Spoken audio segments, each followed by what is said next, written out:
अगले साल यही वक्त आ रहा हो, ये कौन जानता है कौन किस जगह।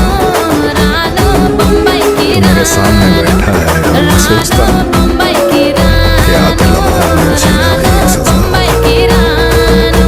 हम अपने अपने बखेड़ों में फंस चुके हैं, ना तुझको मेरा ना मुझको तेरा पता हो।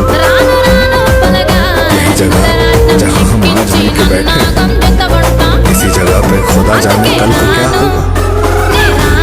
यही चमकते हुए पल बहुत कम होंगे, यही चमकता हुआ दिल बुझा बुझा होगा।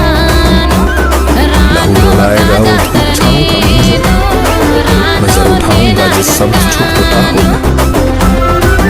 बिछड़ने वाले तुझे देख देख सोचता हूँ, तो फिर मिलेगा तो कितना बदल चुका